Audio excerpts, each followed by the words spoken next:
에스겔서. 에스겔은 바벨론의 1차 공격 당시 예루살렘에 살던 제사장이었습니다. 바벨론은 도시를 전멸시키지는 않지만 1차로 이스라엘 사람들을 포로로 잡아가 버리는데 에스겔도 그중 한 명이었습니다. 이 책은 그로부터 5년 후 에스겔이 유대인 난민촌 근처에 있는 관계수로 뚝 위에 앉아있는 장면으로 시작됩니다. 때는 그의 30살 생일인 것으로 보이고 원래 그는 그 해에 예루살렘에서 제사장으로 임명될 예정이었죠. 그때 갑자기 에스겔은 이런 환상을 봅니다. 폭풍과 큰 구름이 다가오는데 구름 속에는 날개를 뻗어 서로 접하고 있는 4개의 기이한 생물이 있습니다. 이들은 각기 4개의 얼굴을 가졌고 곁에는 바퀴가 하나씩 총 4개 있었습니다. 그리고 나서 에스겔은 이 생물들의 날개가 눈부신 단상을 받치고 있고 그 위에 보좌가 있는 모습을 보는데 그 보좌 위에는 불처럼 사방으로 빛나는 사람처럼 생긴 형상이 앉아 있었습니다.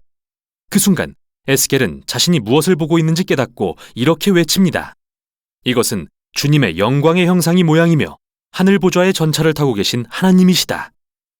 여기서 영광이란 단어는 히브리어로 카보드인데 무거운 또는 중요한이라는 뜻인데 성경의 저자들은 하나님이 직접 나타나실 때 그분의 형상과 특별한 의미가 있는 현현을 묘사하기 위해 이 단어를 사용하죠.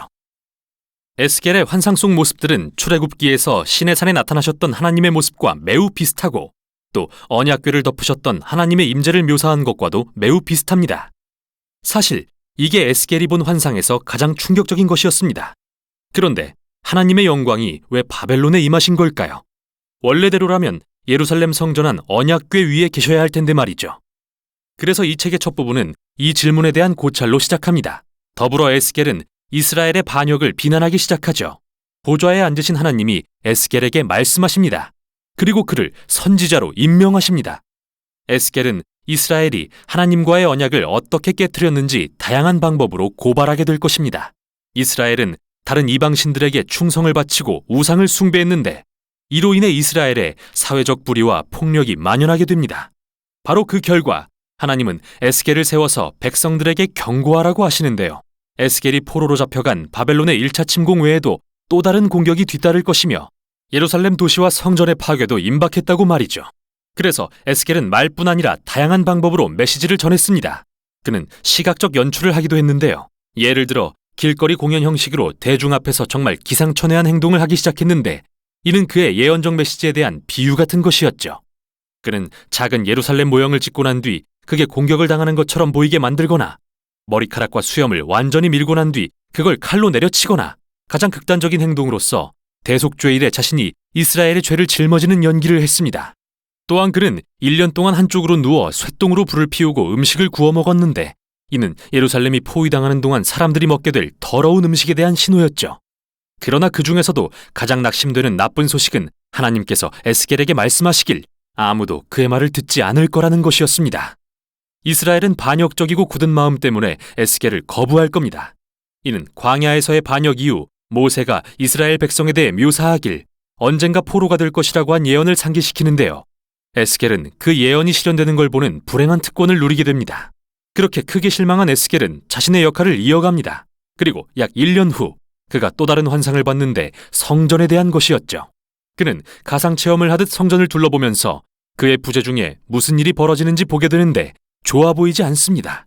그는 성전 앞 바깥들에서 이 커다란 우상 신상을 봅니다. 그리고 나서 이스라엘의 장로들이 이방신들에게 성전 안팎에서 제사 드리는 것을 본 뒤 이스라엘의 여인들이 담무스라는 이름의 바벨론 신을 숭배하고 있는 모습을 봅니다. 그리고 이 환상은 하나님의 영광스러운 보좌가 성전 위로 떠오른 뒤 동쪽 바벨론 쪽을 향해 떠나는 것으로 끝이 납니다. 이제 11장에서는 하나님의 영광이 왜 그리고 어떻게 바벨론에 있는 에스겔에게 임하셨는지 볼 것인데요. 이스라엘의 우상 숭배와 언약 위반이 너무도 노골적이고 역겨워지자 하나님은 자신의 성전을 떠나셨습니다. 그들은 하나님을 내쫓았으며 하나님은 이스라엘이 멸망에 처하게 하십니다. 하지만 하나님은 자기 백성을 버리시는 게 아니라 오히려 그들과 함께 포로가 되십니다. 11장의 환상 끝에서 하나님은 이스라엘의 남은 자들을 그 땅으로 돌아가게 하실 거라고 약속하십니다. 그리고 그들의 돌과 같은 굳은 마음을 제거하고 살과 같은 부드러운 마음으로 바꾸어 주시겠다고 하십니다. 그래서 마침내 하나님을 진심으로 사랑하고 따르게 될 수 있도록 말이죠. 희미한 소망의 빛과 같은 이 예언은 임박한 파멸의 현실 속으로 빠르게 가라앉고 맙니다.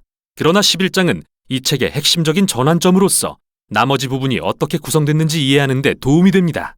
다음 세 부분은 모두 하나님의 심판에 대한 공표인데요. 첫째는 이스라엘, 다음은 주변 나라들, 그리고 예루살렘에 관한 것입니다. 그러나 그 후에는 11장의 소망적인 결론이 또 다른 세 부분으로 나뉘어 전개되는데요. 먼저는 이스라엘, 다음은 주변 나라들, 그리고 온 창조세계에 대한 소망에 대해서죠. 12장에서 24장은 이스라엘에 임할 하나님의 심판에 초점을 두는데요. 이 부분은 다양하게 구성된 시와 수필의 모음집입니다. 여기서 에스겔은 그가 즐겨 쓰는 비유와 우화를 보여줍니다. 그는 이스라엘을 불타 쓸모없는 나뭇가지, 반항적인 아내, 감옥에 갇힌 위험하고 사나운 사자 또는 두 명의 난잡한 자매로 묘사하는데, 이러한 묘사는 모두 이스라엘의 지각 없는 반역과 우상 숭배의 결과가 패망이라는 것을 보여주는 것입니다. 이 부분에서 에스겔은 마치 하나님의 심판 법정에 선 것처럼 행동하는데요. 그는 먼저 이스라엘에 대해 수세기 동안 언약을 위반한 결과로서 파괴되어 마땅하다고 주장하기 시작합니다.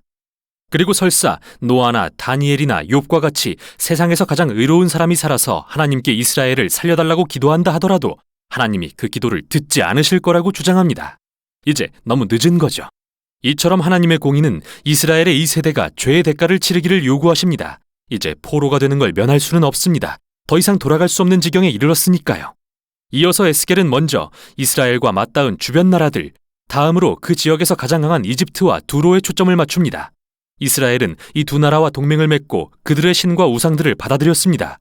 그래서 하나님은 오만하게도 자신들이 스스로 신이 되어 마음대로 옳고 그름을 정의한 두로와 이집트의 왕들을 꾸짖으십니다. 그리고 하나님은 이 왕들의 교만에 책임을 물으시며 바벨론을 들어 그들을 무너뜨리실 것을 알려주십니다. 그들은 다른 모든 이들과 함께 하나님의 심판 앞에 설 것입니다. 이렇게 강렬한 두 부분이 끝나면 33장의 짧은 이야기가 나옵니다. 에스겔은 이제 방금 예루살렘에서 온 한 난민을 만나게 되는데, 그는 에스겔에게 바벨론이 예루살렘을 공격해서 도시가 무너지고 성전이 파괴되었다고 알려주죠. 에스겔의 암울한 경고들이 현실이 된 것입니다. 그러나 11장의 결론을 기억하시죠? 이야기는 아직 끝이 아닙니다. 그리고 다음 편에서 우리는 에스겔이 본 심오한 소망의 환상을 살펴볼 것입니다. 우선 여기까지 에스겔서의 전반부였습니다.